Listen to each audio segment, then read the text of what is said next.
Hello, everyone. We're going to go ahead and get started. Thank you so much for joining us today. My name is Erin Tinnen with the National Center on Domestic Violence, Trauma, and Mental Health. Today's webinar will be Trauma-Informed Outcomes for Domestic Violence Programs, Developing Measures. Our trainers today will be Eleanor Lyon, PhD, Senior Research Consultant for the National Center on Domestic Violence, Trauma, and Mental Health, and Heather Phillips, Research Manager, also with the Center. Before we get started, I'll go over some of the technical details of the WebEx software that we will be using for today's webinar. Many of these details are also explained using this webinar system tab on the upper left-hand side of your screen. For those of you who have joined Center webinars in the past, you might notice that things look a little bit different. WebEx just redesigned their interface, so we appreciate all of your patience while we get accustomed to these new changes. And as usual, if folks have any questions, you can always contact me in the chat box. So with that in mind, please be aware that your screen might look a little different depending on whether you're using a Mac or a PC. In the upper right corner, there are a few buttons, including Participants, Chat, and Media Viewer, that correspond to panels below the buttons. The middle panel is the Chat feature. This feature will allow you to provide feedback and share resources with your fellow colleagues, as well as get in contact with the trainers or myself if you have any questions regarding the training content. You may contact Angelica Medina, also with the Center, if you have questions troubleshooting the WebEx software. In the chat window, there is a drop-down tab next to where it says, quote, send to, end quote. To chat, click the down-facing arrow and select who you would like to contact. You will see a lot of options, but for this session, you'll want to select all participants if you want to respond to a question from the trainer, ask questions in advance, or contact me anytime during the session. You can click on Angelica Medina's name to privately contact her if you're in need of troubleshooting the WebEx software. So let's test this chat feature. Will everyone please go to the chat box, click on all participants, type in the program you're calling from, and then press enter. Oh, thank you, Echo, for kicking it off. It's very helpful to see that it's working. Excellent. Perfect. So folks can keep doing that. Thank you so much for making sure that it works with us. While folks can get a lot out of the chat feature, there are times when it moves really quickly and can feel distracting.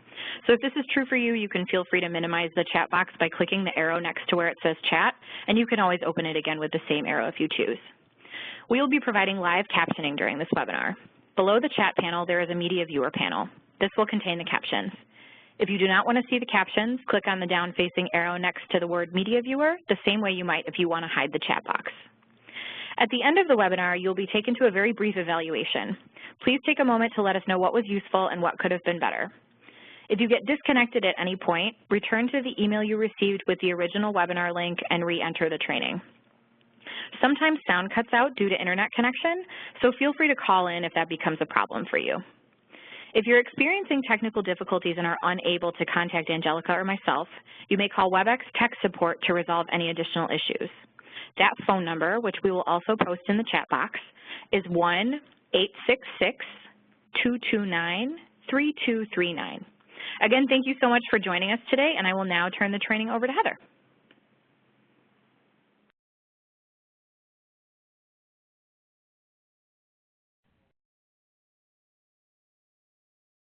Today. Hi, good afternoon, everyone. Thank you for joining us today. My name is Heather Phillips, and I'm the Center's Research Manager. During today's webinar, we will be talking with you about an exciting new scale that Dr. Eleanor Lyon and I have been developing. It's called the Trauma-Informed Outcome Measures. There's been increasing interest among researchers and in the DV field in having good outcome measures related to trauma-informed practice. And as a friendly reminder, outcome measures measure changes that occur because of an intervention, and in this case, it's trauma-informed DV services. The trauma-informed outcome measures is, to our knowledge, the first scale that assesses changes in survivors' feelings and beliefs as a result of receiving trauma-informed services.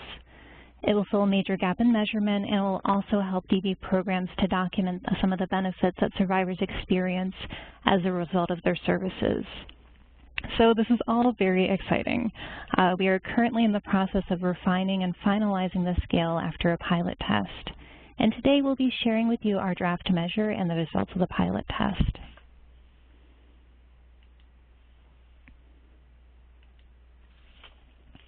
So here's our plan for today. I'll first talk through how we developed and then pilot tested the trauma-informed outcome measures. Then Dr. Eleanor Lyon will provide information on the results of the pilot test, how the trauma-informed outcome measures can be used, and next steps.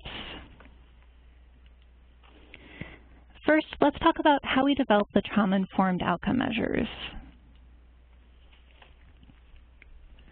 The trauma-informed outcome measures are truly rooted in the experiences of a diverse range of survivors and DV program staff members from across the country.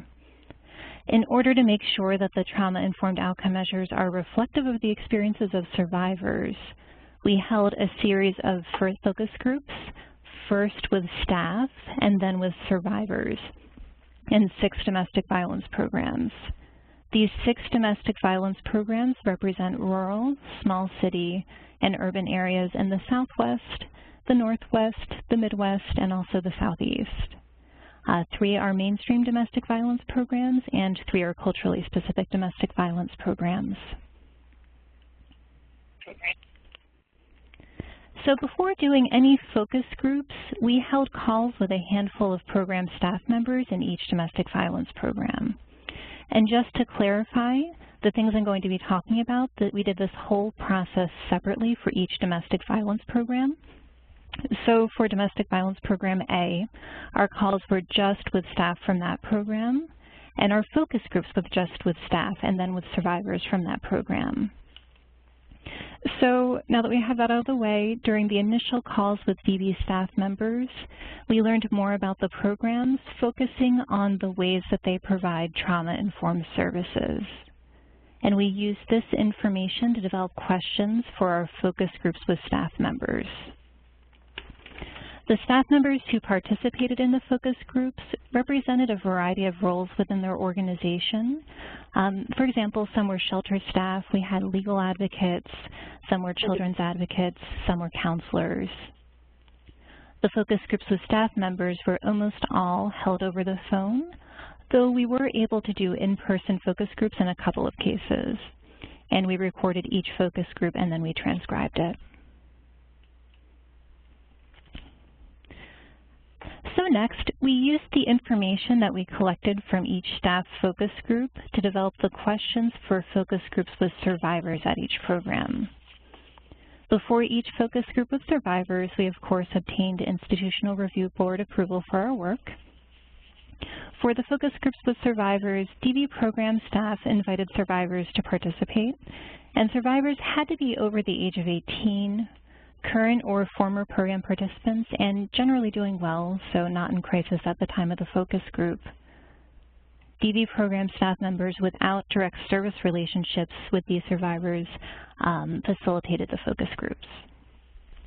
And the focus groups themselves were 1 to 2 hours long.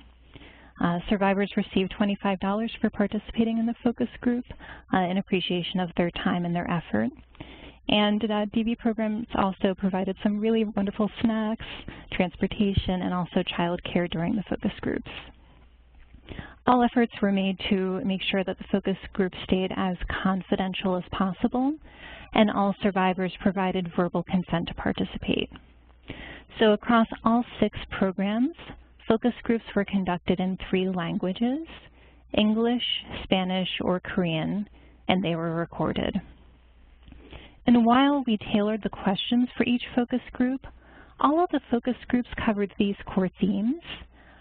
So what DV program staff did to make the program feel welcoming, how the DV program attended to the ways that survivors have been affected by domestic violence, how the program responded to crises and conflicts, as well as what changed for survivors because of the services they received. After the focus groups, the recordings were transcribed and translated as needed, and we used these transcriptions to conduct a thematic analysis. This means that we read through the transcriptions multiple times and then clustered people's thoughts and conversations into overall themes. We then used these themes to draft many sample items for the trauma-informed outcome measures. Thinking back on it, I think our very first version was about 10 pages long, single-spaced. From there, we did a lot of editing. We revised the items over a period of months. And throughout this process, we revisited our transcripts and listed key themes multiple times just to make sure that the items were still consistent with the content of the focus groups. So all in all, we ended up with 24 items that are relevant for adult survivors, 6 items on parenting, and 4 items on survivors' perceptions of changes in their kids since participating in their DV program. So all in all, it took about 3 years to do this whole process, from initial contact with each of the DV programs to finalizing the draft trauma-informed outcome measures. So next, I'll give you some information on our pilot test of the trauma-informed outcome measures. Once again, before getting started with this, we of course obtained institutional review board approval. For the pilot test, we worked with 14 domestic violence programs, and these were in Idaho and New Mexico. The pilot test allowed us to have survivors complete the draft trauma-informed outcome measures so that we can further refine and finalize it. So before getting started with the pilot test, we held calls with 1 to 2 staff members from each of the 14 DV programs to describe the pilot test, to answer any questions they may have, and to provide guidance on how to run the pilot test. Each program had 6 to 8 weeks to invite survivors to complete a survey package. And DV program staff members were the ones to invite survivors to participate, and survivors provided verbal consent before getting started. In order to take part in the pilot test, survivors had to be over the age of 18, once again not in crisis, and had a minimum of 2 contacts or appointments with the DV program, and this is important. We encourage DV programs to invite survivors to participate who had been with the program for longer periods of time. Because the trauma-informed outcome measures is designed to measure changes in survivors' feelings and experiences, because of participating in trauma-informed services, we are more likely to get good information from survivors who had higher levels of service engagement. And we also encourage programs to invite a range of survivors to complete the survey and to avoid focusing on survivors that they knew had positive experiences. Basically, we wanted to avoid cherry picking so we get a range of responses.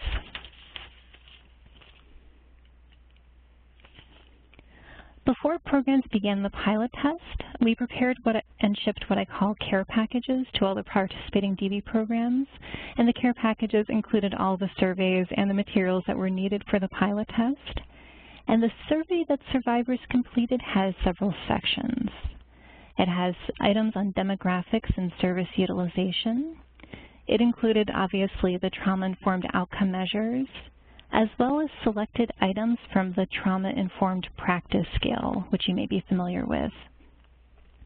We included items from the trauma-informed practice scale so that we could see if the 2 measures are complementary. The survey also included open-ended items so that we can get feedback on whether or not the questions are relevant and make sense. And the survey was available both in English and Spanish, and we provided both paper and pencil and online versions for survivors to complete.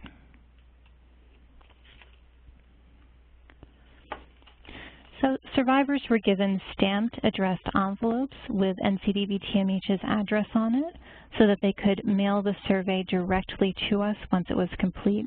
That was another thing that we did to try to help protect confidentiality.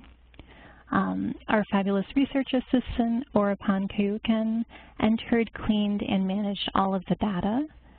She also assisted us in preparing summary reports of results for each of the 14 DV programs that participated in the pilot test. So overall, the process of piloting the trauma-informed outcome measures in itself took about 6 months to complete. Once we had all of the data in, we then completed a range of analyses, including for the sample as a whole, as well as analyses that focused on Latina survivors, as about half of the sample identified as Latina or Latino. This information was provided to a colleague who is working on doing a cultural adaptation of the trauma-informed outcome measures for Latina survivors.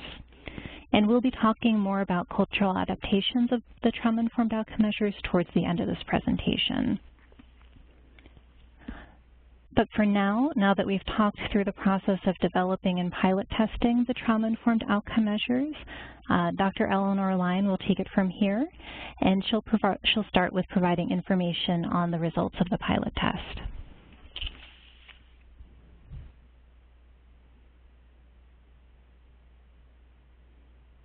Okay, I'm live, and I need to be able to, there you go. So I have to say that all of that incredibly thoughtful and careful work was organized and managed by Heather with extraordinary care. I'm a research consultant. I get to offer ideas, and other people do a good deal of the actual work, which is a wonderful position to be in for me. So I get to talk about the results, and so it's useful for you to know who completed the surveys, and so that may help with interpretation of your understanding of what we have learned. So of the 14 programs, we got responses from 269 people. As you can see, and as Heather mentioned, over half of them identified as Latina. And partly because of the location in New Mexico, we were able to obtain responses. 7% were identified as Native American. 22%, almost a quarter, actually completed the surveys in Spanish. A couple other things that would be useful to keep in mind as we go through this. Nearly half of the survivors who responded had come to the program for help before, then they had stopped, and then they came again. And so we were asking them about this current time. 61% said that they were not currently in contact with their partner. And we're interested in this. There's been some program response that in some programs, survivors may think that they're not supposed to have contact with their abusive partner, and so this may be an overrepresentation of that relationship. 15% did say they were currently having unwanted contact.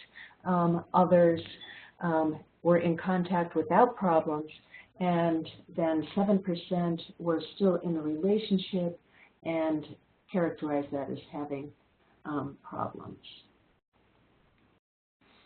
They were also receiving a wide array of different kinds of services. You can see that listed there in descending order, as will be pretty close. Parenting support more common than transitional housing.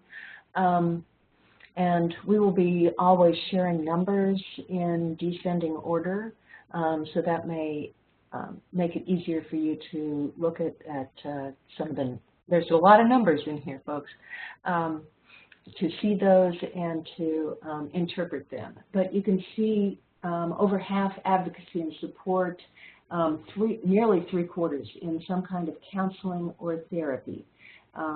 These as programs that had focused on providing trauma-informed services, made counseling and or therapy available to survivors in the program.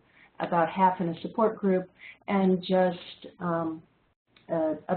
2 out of 5, 40% roughly, in shelter.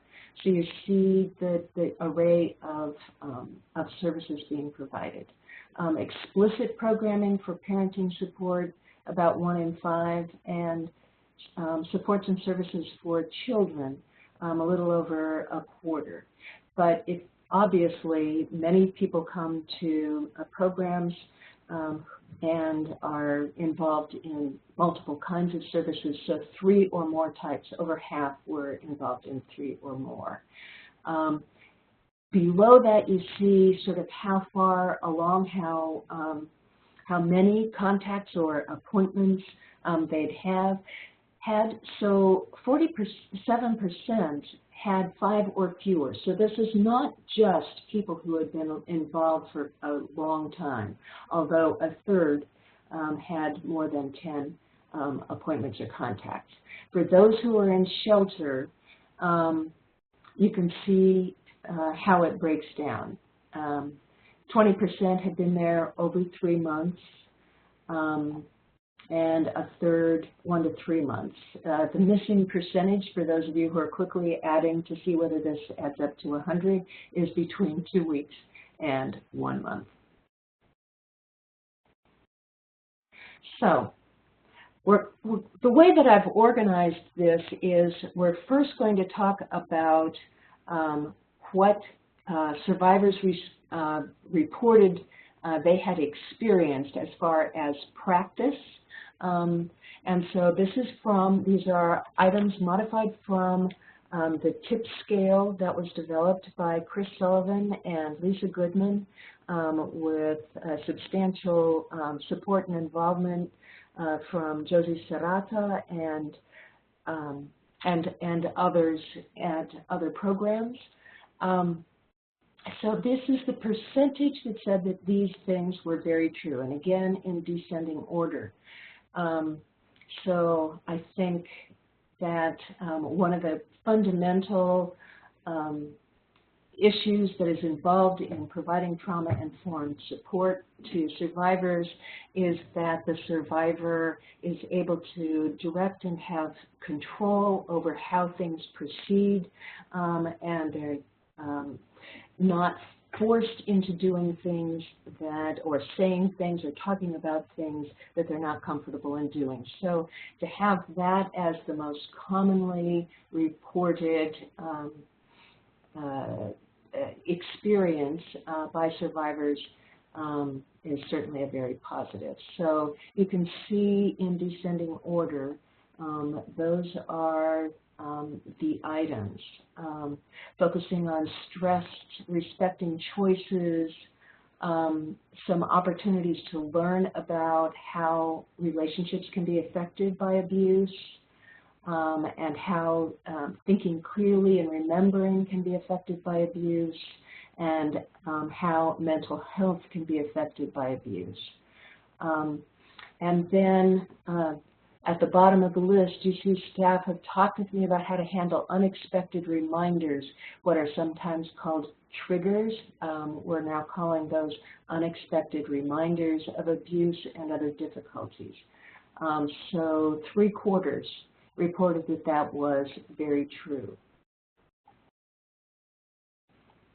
So now we look at the outcomes related. These are the 24 outcomes that Heather talked about that apply particularly to how survivors are feeling changes that they have experienced.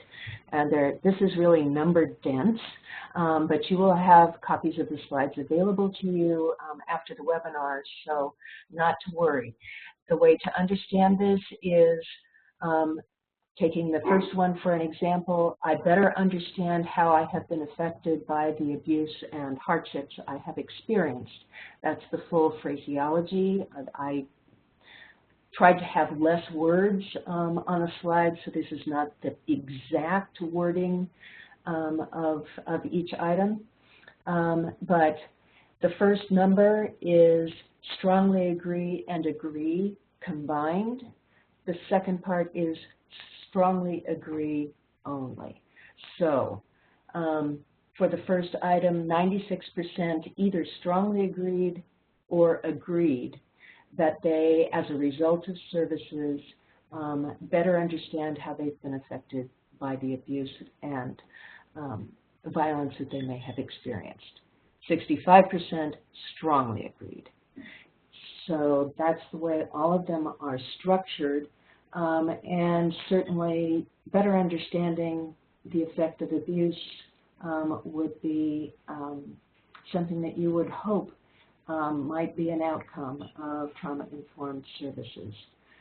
But here you get a better sense of some of the other items, and again, these are all in descending order. So there are items that have to do with more a feeling that they can trust the way that they feel, their own sense of safety, a sense that they can be themselves,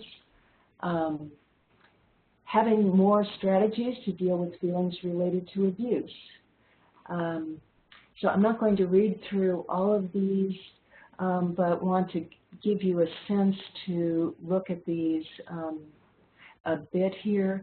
Feeling more hopeful about life possibilities is one of the keys to change, recognized by SAMHSA and others who have consolidated a lot of research.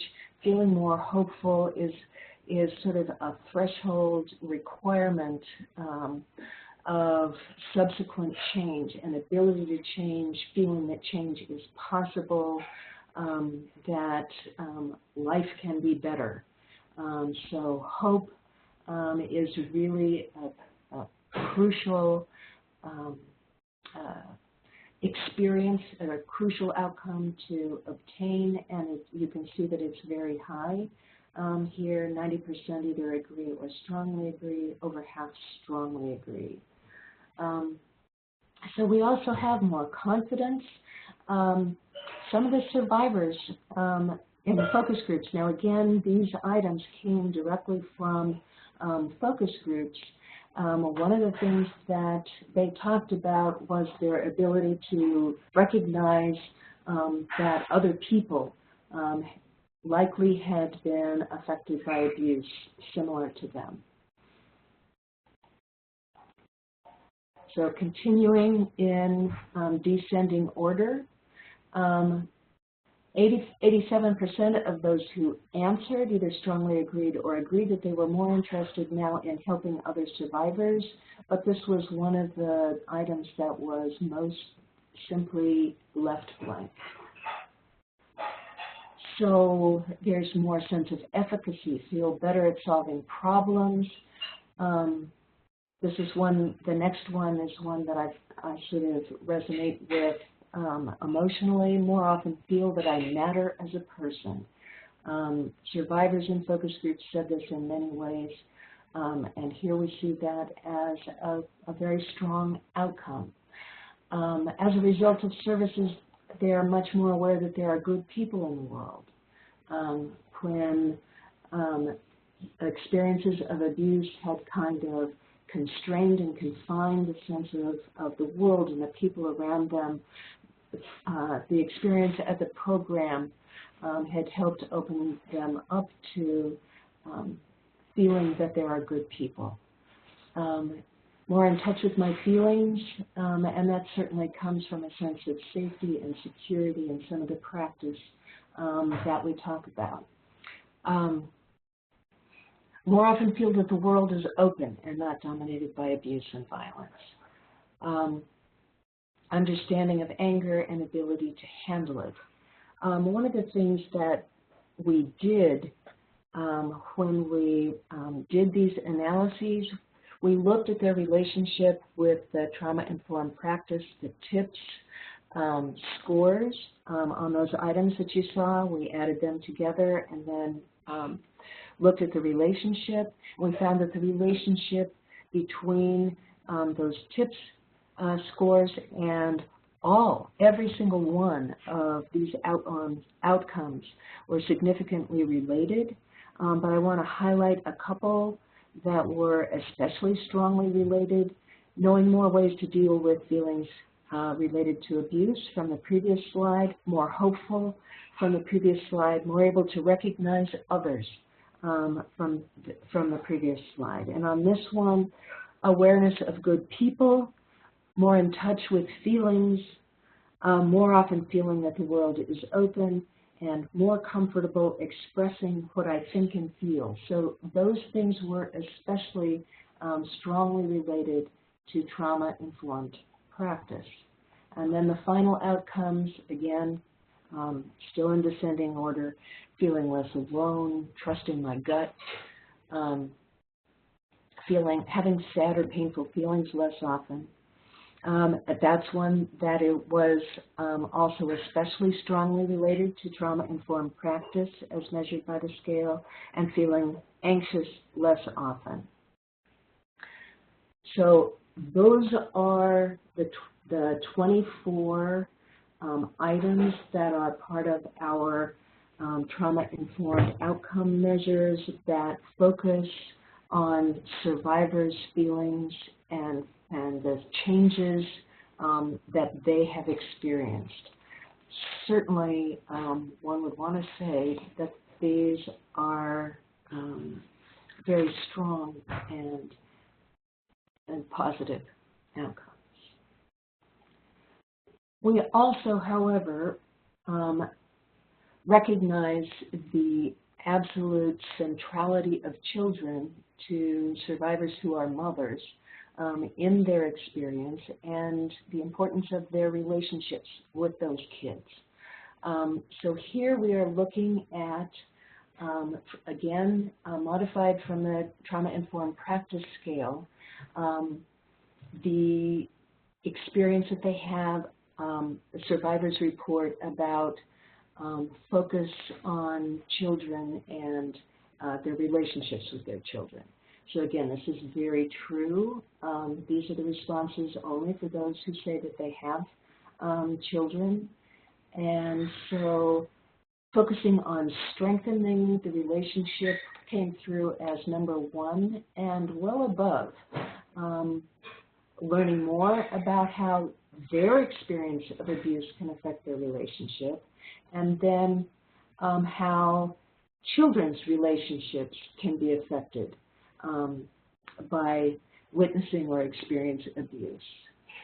And then finally, but still high, 2/3, staff provide opportunities to learn more about how children react emotionally when they've witnessed or experienced abuse or other hardships. So these are really some of the primary focuses of moving more in the direction of enhancing program services related to children and to parenting, and strengthening the relationship between survivors and their children. So now we'll look at outcomes, and the outcomes related to parenting. So again, the first percentage is strongly agree and agree combined. The second one is strongly agree only. And so as a result of the work that the experience with staff that we just went through, survivors report that they better understand how their children have been affected by the abuse and violence that they've experienced. So very high there, and something that you would expect given the practice we just reviewed. They know more ways to support kids when feelings about abuse and violence come up, still very high, and that they are now more likely to feel that they're kids and they can talk about anything. So those are the top ones, but again, all still really high. One of the things that survivors reported in focus groups was that sometimes they had difficulty because their kids had traits or reminded them in other ways of their abusive partner, and they felt challenged by that in establishing a supportive relationship with their children. And so that had been important to them, that as a result of services that had begun to change, and that's what this item here gets to. also that they're better able to talk with their children about abuse, the effects of the abuse, and that they feel better about how they respond when the children do something that they don't like. So their disciplinary or corrective strategies had changed as a result of the trauma-informed practice that we have reviewed. And then the outcomes for their children. Here we had to include some we excluded some that where they said they just really didn't know. So there are 2 items that were affected by that here. But this was, the highest was, my child feels better about her or himself. So this is again reported by the parent, does not come directly from the child. But the parent does experience that their child turns to me for help more than before, so more trust, more openness in the relationship. Their child having more ways to calm him or herself down when they're upset. And this is one of the outcomes that people who focus their work on children who've been affected by or exposed to domestic violence say is crucial. It's a skill that a lot of the programming focuses on, and that relates to self-regulation.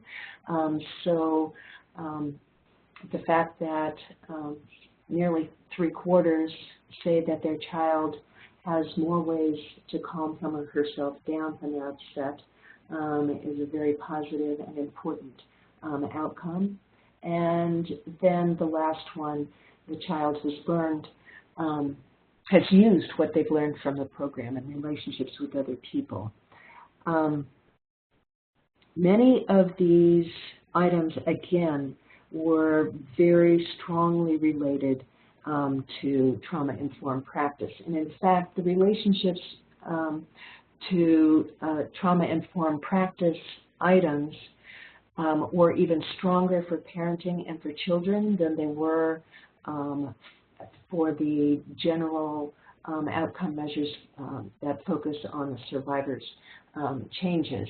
And I think that's partly because both New Mexico and Idaho had specialized programming that focused on improving the relationship between parents and their children and providing strategies and support to survivors to work on those issues. So we found that that was an especially strong relationship here. So those are the outcome measures. And there. So what can we say about that? I think we're feeling incredibly enthusiastic and excited about these measures. The fact that they are both associated with trauma-informed practice, as you saw from the TIPS scale items that we talked about. We also looked at a comparison of the programs in New Mexico and Idaho that had specialized training and support to work on trauma-informed practice, and compared those with an equal number, as it happened, an equal number of programs that had not focused on those areas. And we found that the enhanced trauma-informed training was also associated with higher or better outcomes as measured by our items. So that adds strength to and confidence to our measures because they're related to trauma-informed practice and training. The other things that I think are strong about these relationships is that they are also associated with the what we all understand to be the basic domains of well-being. particularly social connection, return to a sense of stability, safety, and a variety of different kinds of skills. Access to resources is much less measured or reflected in our trauma-informed outcome measures, but I think it's also less a question for domestic violence programs. It's much more well established that domestic violence programs provide access to relevant resources. There are many studies that have established that. So we feel that these measures show a great deal of promise, particularly given that they are really thoroughly grounded in survivors' experience. So this is just a couple of thoughts about how to use them. I mean, we have, as we said, 24 items for survivors themselves, 6 items related to parenting, and 4 items related to children at this point. So that's 34 items. And some programs may find it useful to use a full set. Others may find it more useful to use particular subscales. We are in the process of working on the analysis, and meaning we have 3 potential subscales out of that, the 24 items that we've just reviewed. One of them having to do with the area of managing feelings, one having to do with a sense of self and seeing themselves as being strong, and a third one having to do with relationships, so a survivor as a more social being and sort of in the context of abuse. So we're still working on those, and once they are refined and we're feeling fully confident in them, then they will also be available. You can also use particular groups of items separately based on things that you might want to focus on. So you could use just the 24 to focus on a change just in survivors themselves. If you're more interested in developing and thinking about outcomes related to your parents and children enhanced support aspect of your program, then one or both of the ones related to parenting and children could be used separately. Could also use them as we did with practice items. You could look at them at individual practice items or at all of those together and look at the relationships. So you may want to look at the relationship between a specific practice and very specific outcomes or groups of them to identify things that are particularly sources of strength in your program, or to identify changes that you might want to bring to your program. And that would depend on your goals. So some outcomes might be more likely than others. As we continue working, we're going fast and furious here now and trying to pull all of this together.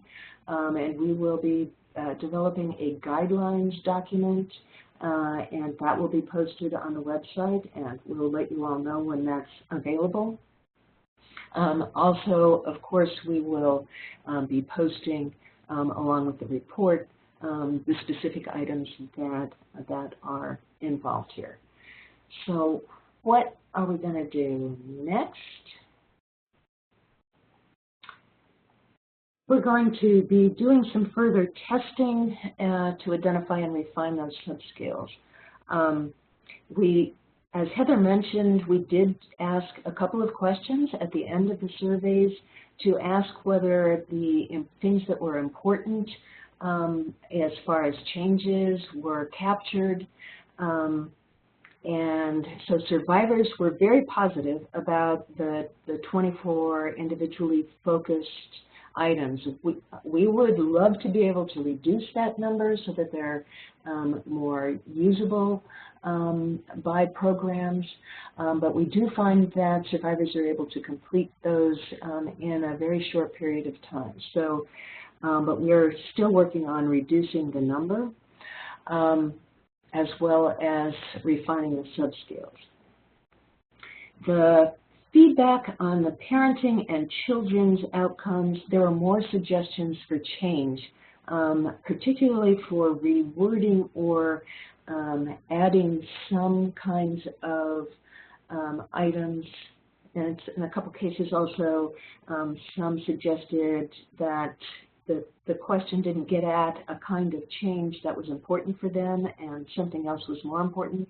So we will be incorporating that feedback on parenting and outcomes for children and doing further testing.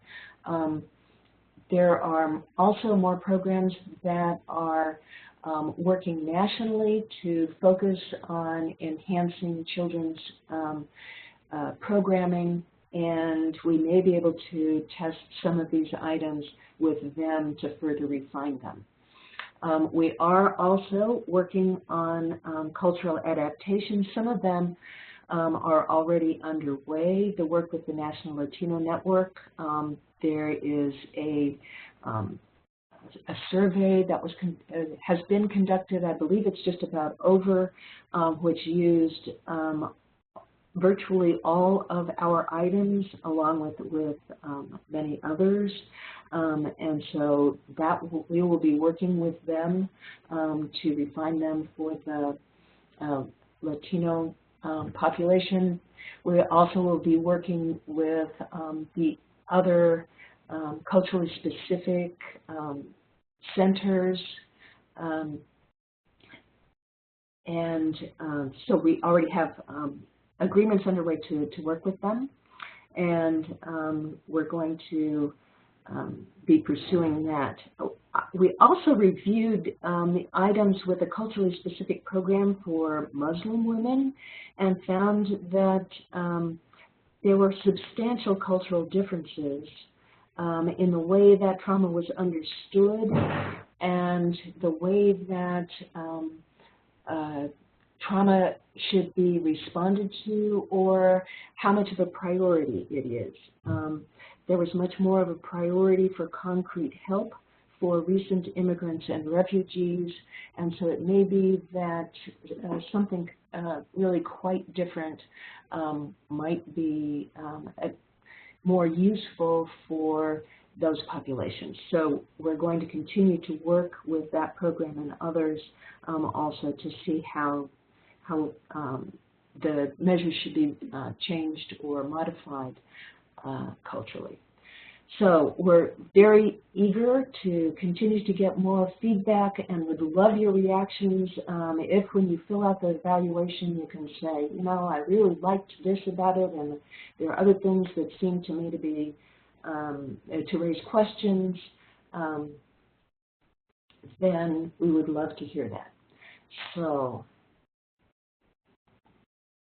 it is time for your questions. And just so that you have it, if you want to contact us later, here's the way to do that. But now we'd be delighted to try to take questions. Absolutely. Thanks so much. I have a couple of great questions here. So sort of thinking back to the beginning of the presentation, we had a question about whether or not you asked about contact related to co-parenting. So maybe not in relationship like directly, but attempting to co-parent even with problems, and sort of generally if anything came up around co-parenting. Actually, that was not a question that we asked. We sort of, and I think that would have been a great question to have asked, and if we were focused much more explicitly on the parenting and children aspects of this, I think we probably would have wanted to do that. We struggled a lot with wanting to ask more questions than would be feasible for survivors to go through. So we worked really, really hard to limit questions. So that's the answer. Yeah, absolutely. No, that makes sense from an accessibility standpoint. Yeah. So sort of to fit around parenting, do you know what percentage of survey respondents were parents themselves? Heather, do you happen to remember that off the top of your head? It was a majority.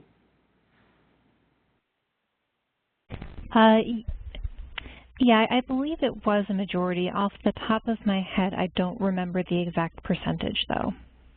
Yeah, I'm thinking that it was on the order of 80%. Yeah, that makes sense. Great. Well, I can also, I'm going to include your email addresses in my follow-up email, so if folks want to reach out about more specific numbers that weren't included, maybe they can do that next week. Oh, we'd be happy to do that. We are awash in data and eager to share. So our third question is around the training that was referenced. So sort of what kind of trauma-informed training did DV staff receive? Was this part of the pilot, or were these programs that were already trauma-informed? These were programs that in New Mexico, there were programs that had received a grant from their state, and there were 7 programs that had received this grant to enhance their parenting children's programming. And they had been working on that for a couple of years. They had received a lot of training from Susan Blumenfeld at the National Center, from Kathy Cave, and from Carol and others about what it means to be trauma-informed, but also as an overview, but also very explicit practice with a focus in the last 2 years for those 7 programs on the parents' relationships and the parent support and children's support. In Idaho, we had a couple of programs, and some of them had been part of general trauma-informed advocacy, federal funded grant, and that lasted for 3 years, where they got training in reflective practice and what it means to be trauma-informed, and they had incorporated counselors. It was part of their grant plan, and the other program in Idaho had not participated in that, and then the same program also then took part in enhanced programming for children, 3-year federal grant. So they got lots of training and support, and again, some of that from the National Center, but not all. Great, thank you. So we had a question about how many items were included in the measure? There are 24 that were in that first group that talked about changes for survivors and their feelings about themselves. There were 6 that related to their parenting, their experience of parenting, and then there were 4 items related to children. Excellent. And just total of 34. Sorry, say that again? So a total of 34 altogether. 24, excellent. 6, and 4. Yeah. Perfect. Just to decode that last message from Carol that she added that folks had a lot of training from Gwen Packard as well, and that the center had been working closely with the New Mexico Coalition Against Domestic Violence in partnership with the National Indigenous Women's Resource Center over the last 5 years on trauma-informed services and organizations, just to kind of add to the training question. And so the last question that we've got at the moment, so if folks want to add any questions that they've got, now would be the good time to do that. So the last question is, are these outcome measures designed only as exit surveys, or are they pre- and post-test surveys? These are designed only as exit surveys. I mean, what would be ideal would be if they were actual exit. what we did as for the pilot test was say that they had to have come at least twice.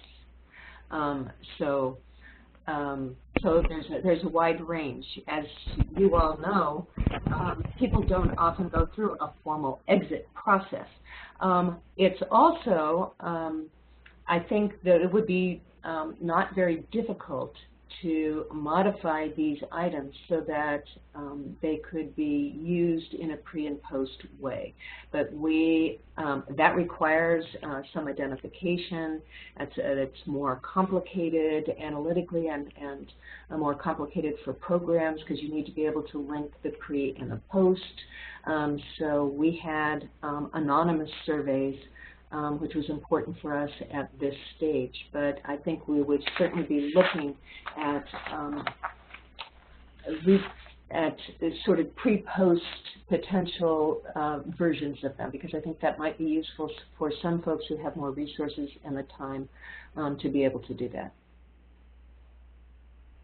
Excellent. So at the moment, that was our last question. If folks have any sort of last-minute questions that they've got, they could post them in the chat quickly. Otherwise, if people realize that they have kind of burning questions afterwards, I will absolutely include Heather and Eleanor's email addresses in my follow-up email next week. So I'll give folks another couple of seconds to kind of post questions in case they've got any. Heather and Eleanor, do you have any sort of last-minute things you want to say in case no one else has any other questions? I would just like to say that thank you to the programs that participated. I hope there might be a few of them on the line because it's not easy to engage in something with all the kind of training and that kind of stuff that was involved in this. So it was a real wonderful contribution that they made, and also to say that we really would love your feedback in response to the items that we've talked about. And thank you for all your work to become more trauma-informed. It's such an important direction that the domestic violence movement is going.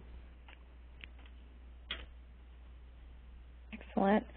Alrighty, so it doesn't look like anyone has any last-minute questions. So with that, I'll sort of wrap things up for us today. I want to thank everyone so much. I want to thank specifically Eleanor and Heather for such an exceptional webinar. Thank you to Caption Colorado for providing today's captioning. And thank you to Angelica Medina for making the webinar run smoothly in the background. Last but not least, thank you all for spending your time with the center. Within the next week, I will send you all a follow-up email with a link of the recording of today's webinar, in addition to the slides and handouts referenced, and Heather and Eleanor's email addresses, most of which will also be available on our website. And you will also receive a certificate of attendance for your time today. At the end of the webinar, you'll be taken to a very brief evaluation. As we talk about numbers, it would be excellent if you could take a moment to let us know what was useful and what could have been better so that we can kind of improve our webinars in the future. We would really appreciate it. So thank you all so much. We hope you have a great afternoon, and thanks again for spending your time with us. Take care.